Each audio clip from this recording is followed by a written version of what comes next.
Basically, mentalizing refers to being aware of what's going on inside yourself and other people. Being aware of your thoughts and feelings and the thoughts and feelings that other people have. And it's a little confusing because it sounds like a technical, esoteric thing, mentalizing. But basically, it's something that we all do naturally, except we don't always do it so well. And of course, with psychiatric disorders, they really get in the way of mentalizing. That's why we pay so much attention to it. Well, it sounds like it might be quite a bit like mindfulness. Well, it is a lot like mindfulness. The way I think of it is that really you have to start with mindfulness if you're going to mentalize. And mindfulness means you're being attentive to something. So you could be attentive to paying attention to a flower or paying attention to your breath. But when you think of mindfulness, being mindfulness of what's going on in your mind or someone else's mind, then you're in the territory of mentalizing. But it's more than just paying attention to what's going on inside yourself or inside someone else. So for example, if suddenly we're sitting here filming and I bolt out of this chair and run out of the room, what would go on in your mind? Well, I think first I'd be concerned. Thank you. What's going on with you, and then I would probably try to figure out what it is, something that's happened. Right, so that gets to the mentalizing piece. First you're aware of what's going on, and then you're trying to understand it, come up with some kind of explanation, or some story about it. So what way you think, the story, what would you create? What would be the story? Maybe you had gotten ill suddenly, or something like that. Yeah, or panicky, or something like that. So that's the mentalizing piece. Let me give you another example. So what if you're sitting there interviewing me, your heart starts racing? What would go on in your mind? Well, I would wonder why all of a sudden am I nervous? There might be these cameras here. Yeah, okay.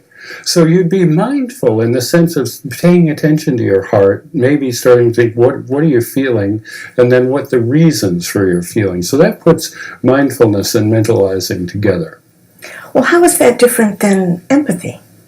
Well, again, it's quite similar. If you think about empathy, refers to being aware of what somebody's feeling and concerned about it, compassionate about it. Or even more broadly, empathy means you kind of put yourself in their shoes, so you have a sense of what's going on in their mind. So what I like to say, if patients are confused about what mentalizing means, I think about empathy, but also include empathy for yourself. And why I like the idea of mindfulness is that it implies that while you're trying to pay attention, be aware, and understand, you have this kind of non-judgmental attitude, curious about what's going on inside yourself and others. But why would this be important? Well, a couple of reasons. First, mainly, in order to have relationships go well, we need to mentalize. We need to have some sense of what's going on in the other person and ourselves.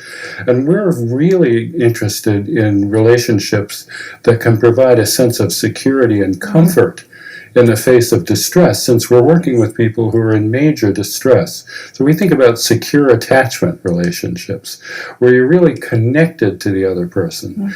Because in order to have that feeling of connection and security, really you have to have a sense that this other person is attentive to you and has some understanding of what you're distressed about. The other thing about mentalizing is it does include this empathy for yourself. Self-awareness. So in order to be aware, self-aware, we need to mentalize. And if we come back to relationships, you need to be self-aware and be able to mentalize in order to communicate with the other person what is going on with you, what you need, what you're troubled about, so that they can mentalize and understand. So what gets in the way of mentalizing? Well, most obviously strong feelings. So, for example, if you're afraid, you're not going to be so curious and interested about what's going on in the other person. You're going to really think about protecting yourself. So you kind of get concerned with your own welfare and shut down mentalizing. Or anger would be another thing. When you're angry, you tend to blame somebody for something rather than trying to understand it.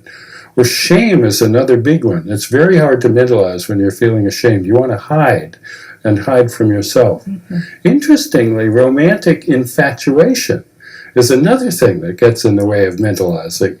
You may miss red flags, not pay attention to things because you're so infatuated. So the first answer is strong feelings, but the other thing is defensiveness. We encourage people to mentalize, but there's a lot often that we don't want to know. We may not want to think about what's going on with us or be aware of some of the needs or feelings or fantasies that we have. And we may not want to know what's going on in the other person's mind if we're, fearful that they're not so keen on us. We'd rather not know. It's a rather scary idea to imagine that we could be aware of what everybody thinks about everything. There's plenty that we don't want to know. That would be true. Well, how can families use mentalizing to support other family members who may be struggling with psychiatric disorders? Well, if we start with the idea of understanding, that to understand another person requires what we call mentalizing, and actually understanding a family member with a psychiatric disorder is no small task. These can be very confusing. I mean, if you think about like self-destructive behavior, you think about, well, why would somebody keep doing something that is so obviously self-damaging? It just doesn't make sense on the face of it. So, I mean, this is why we need the professional understanding of these problems really to help us mentalize. So education actually is extremely important in helping us to mentalize about these problems. And ditto for the patient. I mean, he or she really has to be able to understand himself, herself, what these struggles are about. Patients are often extremely confused about why they feel the way they do, why they're so depressed, why they're so fearful. So that requires mentalizing. But this is a two-way street because, we emphasize that family members need to mentalize, understand the patient. The patient also really needs to understand the impact of their behavior and problems on their family members so that they can relate to each other. It's a mutual process, mentalizing.